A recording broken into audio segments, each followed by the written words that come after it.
আসসালামু আলাইকুম ভাই বোনেরা, সবাই কেমন আছেন? আলহামদুলিল্লাহ ভালো আছেন। আমিও আলহামদুলিল্লাহ ভালো আছি। তো নিয়ে আসলাম আজকে রেসিপি খাসির গোশত দিয়ে মুগের ডাল দিয়ে রান্না। কড়াই দিয়ে দিলাম, পেঁয়াজ দিয়ে দিলাম, দিয়ে একটু ভেজে নিব। দিয়ে দিলাম গরম মশলা,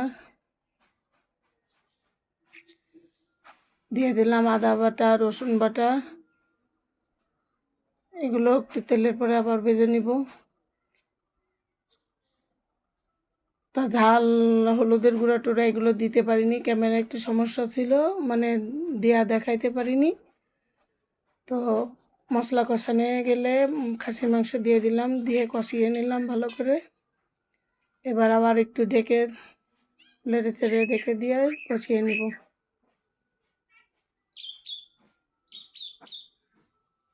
তো ভালো করে কষানো হয়ে গেছে।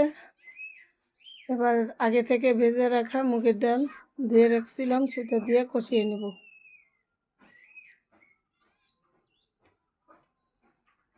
ভালো করে নেড়ে চেড়ে কষানো হয়ে গেল, দিয়ে দিব জলের পানি।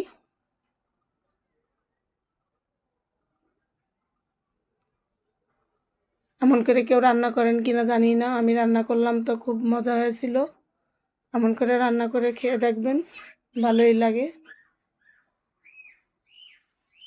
তো আবার কিছুক্ষণ রেখে দেবো, ঢেকে দিয়ে জাল দিব।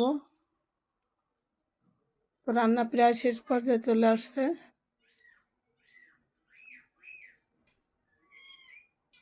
আবার কিছুক্ষণ রেখে দেব, দিয়ে জাল করে নেব। তো রান্না শেষ পর্যায়ে একটু নেড়ে চেড়ে জিরার গুঁড়ো দিয়ে দেবো, দিয়ে নামিয়ে নেব।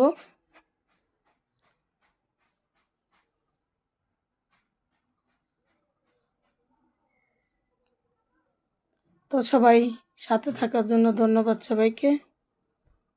তো এইভাবে রান্না করে খেয়ে দেখবেন।